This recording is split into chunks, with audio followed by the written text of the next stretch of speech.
Namaskar. Hello and welcome to 𝗣𝗚𝘂𝘁𝑆 channel. I'm your host, Sree Iyer. Joining me today is Utsav Chakrabarti from Washington, DC. And we're going to be talking about two things. One is, where does the Russia-Ukraine war stand? What is the funding that is being going in from United States and NATO countries? As well as, was Victoria Nuland asked to go or did she retire? Both these things will be addressed. And if she was asked to go, what was the reason given? So let's welcome Utsav Chakrabarti. Utsav, namaskar and welcome to 𝗣𝗚𝘂𝘁𝑆 channel. Namaste, Sree, and happy to be back. So Utsav, rid us this puzzle. 2 years now, and the Russia-Ukraine war shows no end. And people keep saying that we won this. And again, bridges are broken, cables are broken, even oil pipelines are blasted. What exactly is going on now? Who is winning and who is losing? That's a very good question and depends on whose objectives and what objectives you want to consider as victory. When the war started, the Russians had a set of objectives they had in mind, and the Westerners had a different set of objectives they had in mind on what constitutes victory. But I don't think either side thought that this war would go that far or lead to this level of utter destruction and bloodshed. This is one of the probably the bloodiest conflict that we are seeing in literally after World War II, after Vietnam War. And it is going to continue, in my opinion, because what you see is that both sides have set their foots on the ground. And there are immense number of, literally every day, between 600 to 800 people are dying every day. And on either side, both sides. And Russia has lost tremendous amount of people and resources. And America obviously is not directly fighting there. In fact, there are probably a couple of thousand American losses too, even though it's not officially part of the war. Physical losses, like people actually dying. And of course, this is the most expensive project that America has ever been involved in. I think America has by far outspent in foreign aid any other project that it has ever supported in its entire history. Any other project, including Marshall Plan and World War II. It's just humongous at the amount of money America has poured into this region in the last 10 years. So again, your question is very complicated depending on who you ask and what their objectives were. But if I were to predict a trajectory of victory, then I would say that Russia at this point of time has recovered from the objectives with which America and the Western countries and the NATO countries and Ukraine itself had gone into the war with. And those objectives have not been fully achieved from the Western point of view and Ukraine's point of view. And Russia is on a trajectory towards gaining victory, albeit at immense losses, like a generational level of losses for itself. Thank you, Utsav. This infographic here, talk to us a little bit, because it might be a little difficult for people to pick it up. If you can read it, or I'll try to zoom in a little bit more. Go ahead.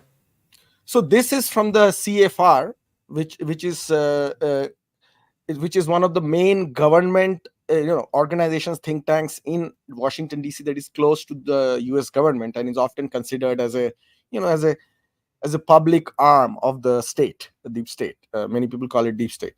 And here you can see that 2% of the assistance that was sent to Ukraine by the United States between the time the war started up to January 15th this year, so it doesn't include anything that has been sent in the last couple of months, was about 2% of it was humanitarian assistance.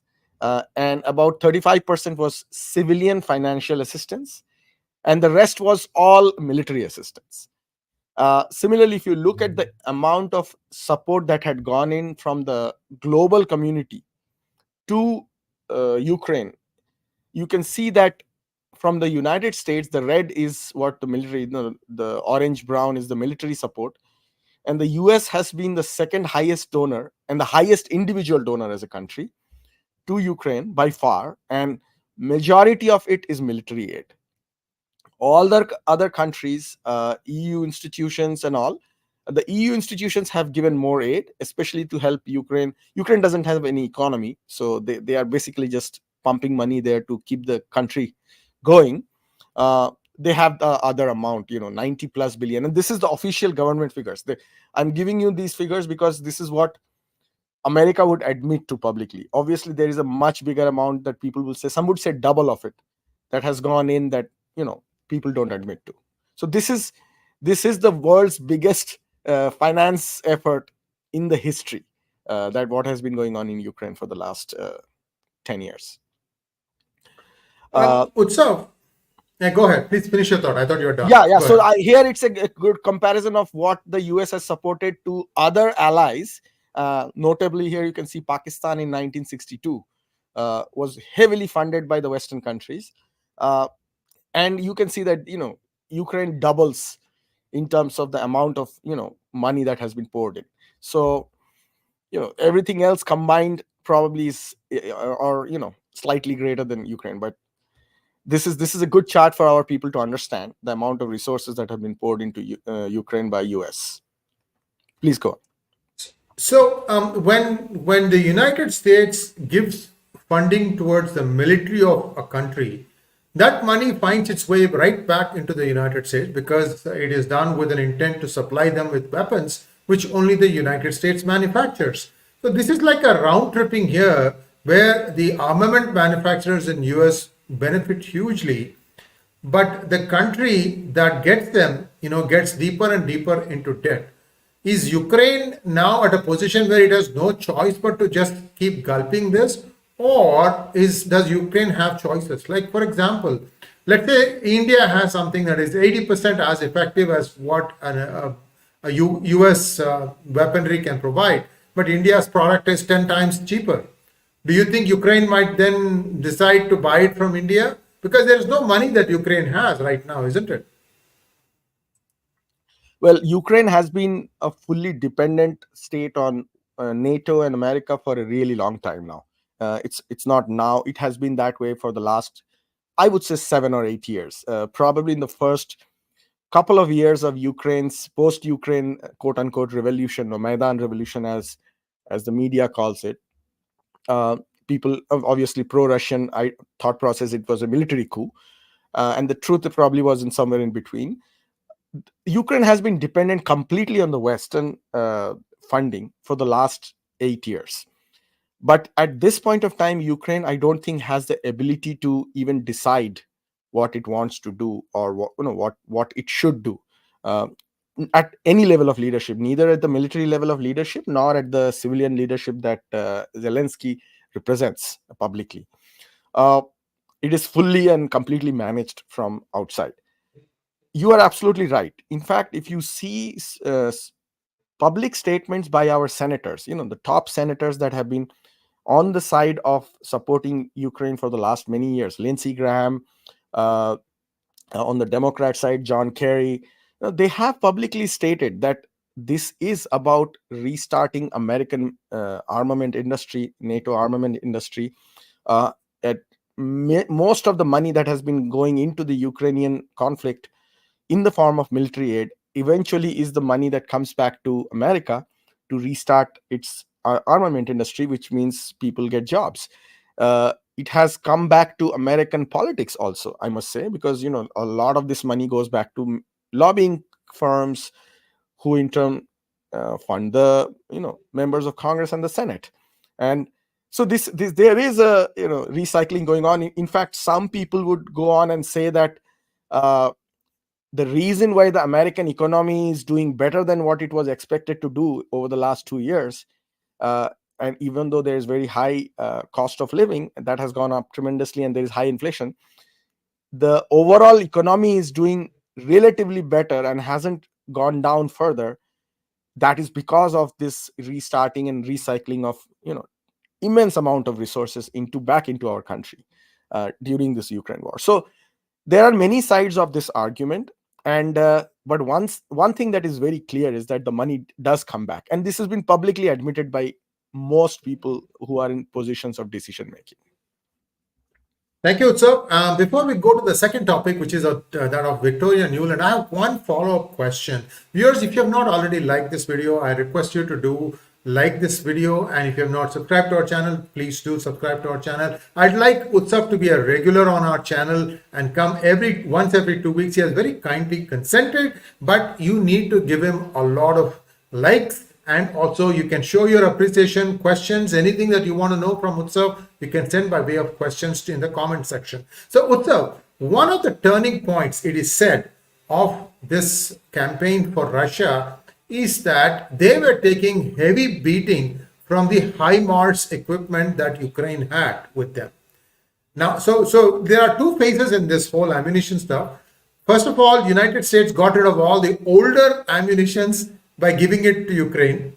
Once that was over, then they're slowly bringing them up, to with newer version of the armaments. And it is noticed that HIMARS, HIMARS, which was supposed to be something that could bring down any aircraft, Russian aircraft, a Russian hacker figured out a way to confuse the heck out of HIMARS. And once they successfully did that, the HIMARS ceased to be a weapon for Ukraine. How true is this? So HIMARS is actually precision guided rocket launching of different calibers. It's a modular system for people here who are more familiar with the military terms. It's a modular system where you can replace one type of mobile rocket launching on the back of trucks, that you have seen on TV channels, things going out in multiple barrel rocket launching.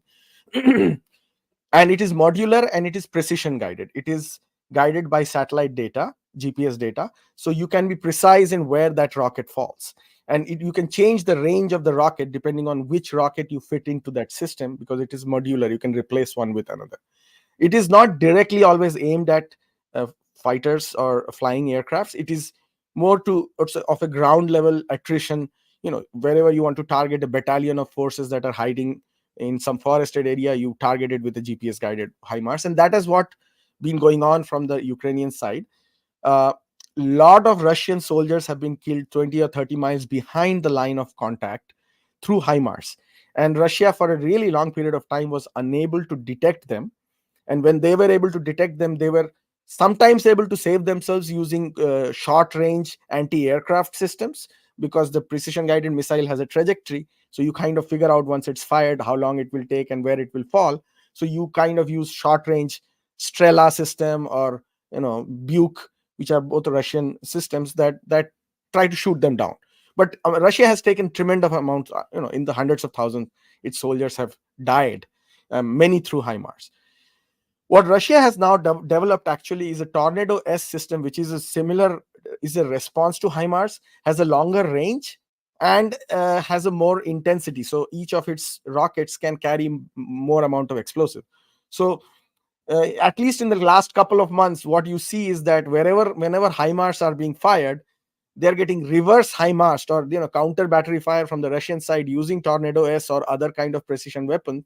They have another precision shell which is fired from cannons called Krasnopol, which uses a GPS system as well.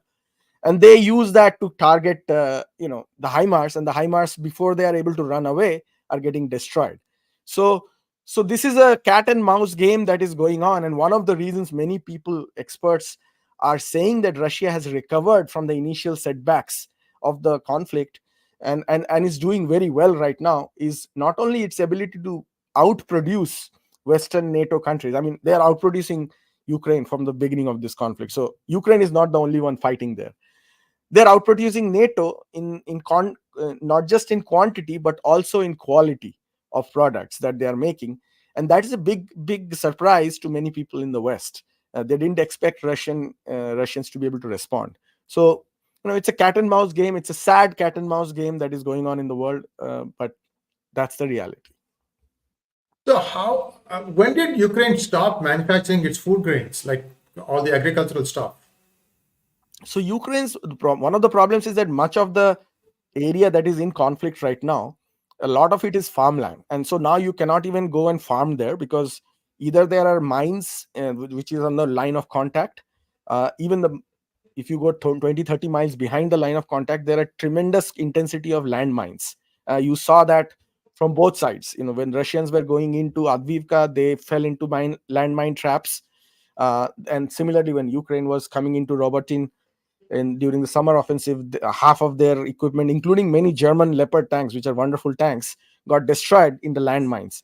So you cannot go and do farming when it's full of landmines.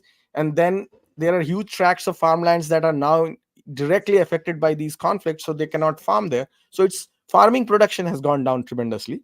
Western part of Ukraine can still do farming. Also, its manpower has been completely depleted. So Ukraine's working age population between the age of 25 to 45 has been taking a lot of attrition, and many of them are already dead, many of them are maimed and injured, and many have escaped to some other country to escape from the war. So there is nobody to farm at this point for Ukraine. Thank you so much for that update on Ukraine, Utsavji. And now let's take a look at what happened behind the Victoria Nuland leaving the Department of State. We know that she was expecting or hoping to succeed Wendy Sherman as the number 2, and that did not happen. Kurt Campbell got that spot. So the writing was sort of on the wall because she had a fairly impressive resume. Let's just take a look at what she had done. And we're going to show you the Maidan Revolution famous picture that she had been captured on. Can we have the slide, please?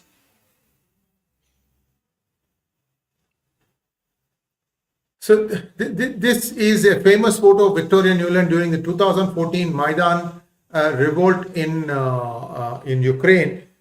Utsav, what went wrong for her? So it depends on who you talk to in Washington, D.C. And as a person living in Washington, D.C., I get a chance to listen to a lot of people. So Victoria Nuland has been a part of Washington, D.C. setup for the last 25 years. That's a really long time.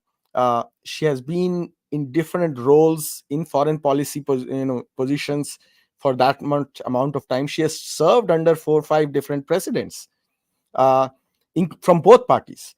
So you know that she's somebody who is immensely influential in Washington, D.C. And her own history is of East European Jewish background. So she has a lot of personal family history connected to that region. And many people would claim that the entire Maidan revolution in Ukraine, or the military coup, as the Russians would call it, or pro-Russians would call it, was engineered partly by her. It was her brainchild. Here you see this famous photograph, that both sides use actually, where she was in the Maidan in downtown Kyiv when the protesters were trying to remove the government that was pro-Russia. And she went around with a bag of bagels, distributing it to all the protesters, literally signaling top-level American support for the quote-unquote protesters there. And this photograph is very famous from 2014. So she's considered a key player in American foreign policy postures. She has been accused of many, including by Republicans in America. So I'm saying this because there are lots of Americans who accuse her of this. That she is a regime change expert. Her focus is usually to go and destabilize countries. And this is what even one of the main campaigns in America against her has been. And I think the way the Ukrainian conflict has evolved, and the outcomes that were expected probably out of it have not been achieved by the West. I think she's not very popular at this point of time in Washington, D.C., even amongst Democrats. And I think if you were to do an analysis of, what brand, there are names and individuals that cause poll numbers to go down. And if you were to ask an average American outside Washington, D.C. in America, that what do you think of Victoria Nuland? Many Americans who are not Democrats would have a very negative opinion about her name. It's just what has become popular in America now. So I think that was one of the reasons why she was let go. Another reason could have been that this whole financial package, the 61 billion financial package that was passed by Senate to help Ukraine continue with the war and also help Israel and Taiwan, wasn't taken up by the House because it's Republican majority, and the Speaker of the House refused to take it up. And there is a compromise funding bill that is now emerging in the House, and I feel that there could be a possibility that Victoria Nuland's resignation or retirement, however you want to present it, was connected to that bill, and maybe the Republicans will compromise if she's removed. That could be one of the positions. A third position is that she's probably eyeing to become the next chief of NATO. And this is not exactly a resignation or a retirement, but more of a take a break.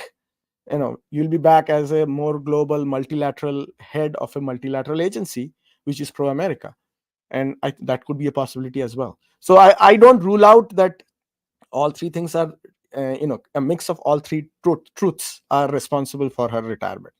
Again, retirement in quotes. I don't hear you, Sree.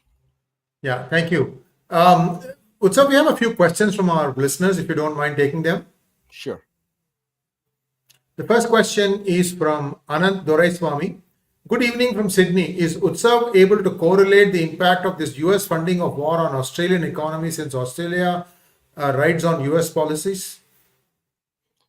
So I would not. I don't have statistics to give you direct numbers, but my expectation would be that Australia has been part of the coalition that has been trying to help Ukraine out through military resources. So and Australia also has sent a few fighters who are kind of called mercenaries, but they are probably with the support of the Australian state going there. So in terms of its economic impact, I would say that it will lead to inflation in Australia, very similar to the way it led to inflation in US. But how much the money has impacted Australia's other productivities, I don't know. I do not assume that Australia has given a tremendous amount of resources.